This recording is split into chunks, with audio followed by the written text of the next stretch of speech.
Good evening, Mrs. Robin. Welcome to evening practice.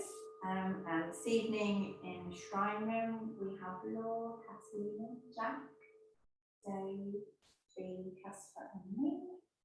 And joining us from Zoom, we've got Bruce. Hi, Bruce, who looks very comfy, and Beth and Chris. So over to Casper. Thank you. Welcome, everybody.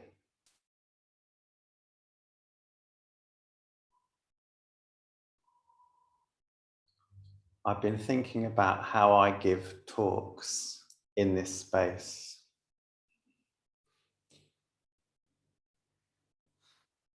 Because occasionally,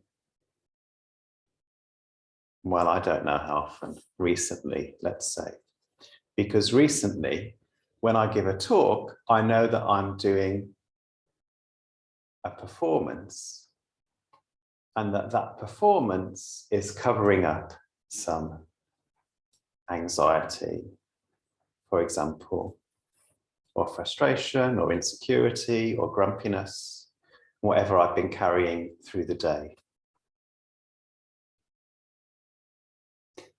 And I've been doing this for a long time, so I know how to give a decent talk when I'm feeling those things. I can just kind of tamp them down and present something.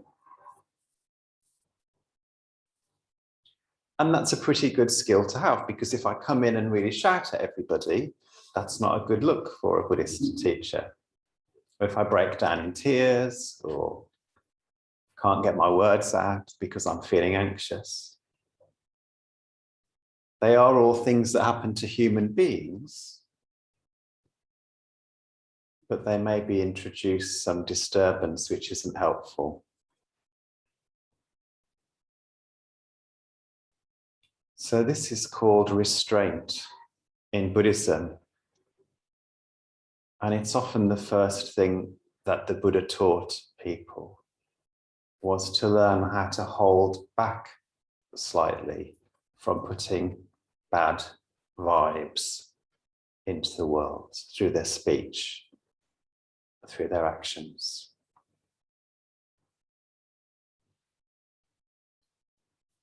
But that on its own isn't enough. If that's all you do, you just become a kind of robot with this rumbling, swirling mass of emotions underneath that probably gets bigger and bigger and more uncomfortable, because all we're doing is holding it in. So the Buddha also taught meditation. And the Buddha taught people to have faith that ultimately they would be okay. So trusting in this sense of okayness, and with the quiet and the space that meditation brings, we allow in some of this mix of feelings. Whatever it is that happens to be here, we just notice it. Oh, here's that anxiety, maybe it's in my tummy. Oh, here's that frustration in my fist. Just noticing it, and if we can, sending some friendliness to it, sending some warmth to it.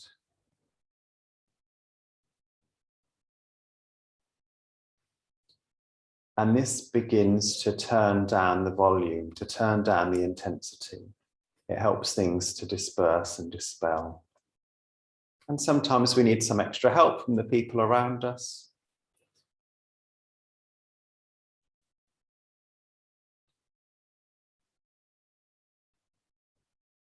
And finally, the Buddha taught wisdom,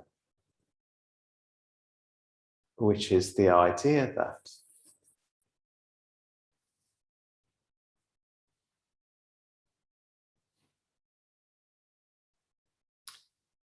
the Buddhist word for wisdom, prajna, is sometimes translated as looking underneath the surface of things.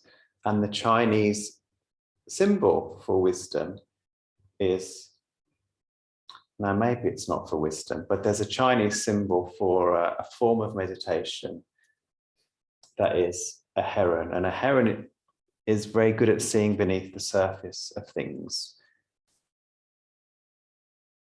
because water makes the light bend. So where the fish looks like it is, actually it's a few inches in a different direction. But the heron is able to take that into account and get the fish where it really is, not where it looks like it is. So wisdom is seeing beneath the surface of things. And when we look beneath the surface of these negative emotions, what we discover is that there is a place of loving kindness within us and within the world. That it's possible to speak and act from a place of genuine loving kindness and compassion. That it's possible to feel that for ourselves, not all the time, but that it's possible. And it's possible to feel it for other people.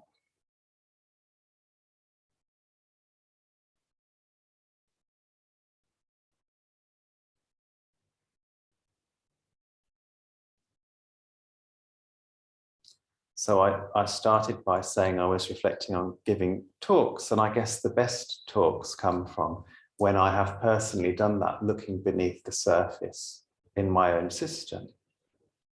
And I'm able to meet whatever feelings I'm carrying from that place of loving kindness. And that creates a real sense of spaciousness and groundedness. And I know myself that there is a different feel when I'm speaking from that place as compared to when I'm just doing a performance. And tonight is a mix of both, if I'm honest.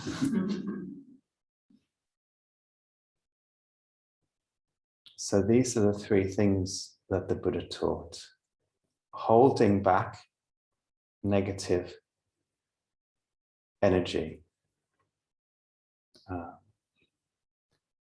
meditation and faith, practices that create space, and the wisdom to see beneath the negative things to the foundation of loving kindness and how deeply connected we are to each other. Namo Amida. So we'll go into a period of quiet sitting together. And if you would like to, you can follow the breath. This means noticing the cool air entering at the tip of the nose, noticing where the breath comes into your body, into your chest or your tummy, and then watching it as it leaves, noticing the warmer air leaving at the tip of your nose. And any thoughts or feelings or sensations that are around, noticing what they are. Oh, here's that anxiety, here's that pain in my foot, here's that hunger.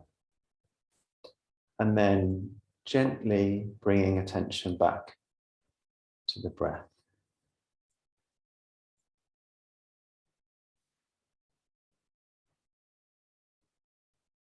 And if you can't,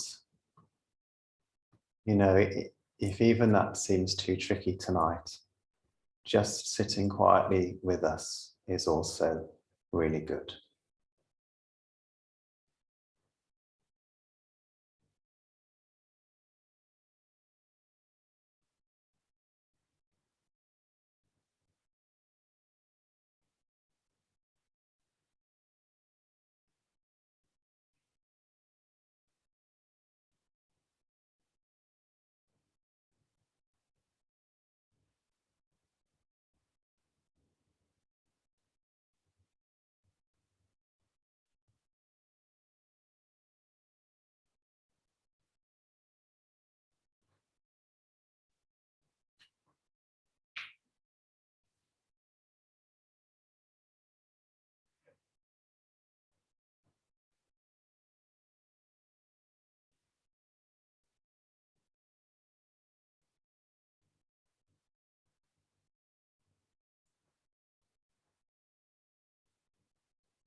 Wherever the mind goes, gently bringing awareness back to the breath.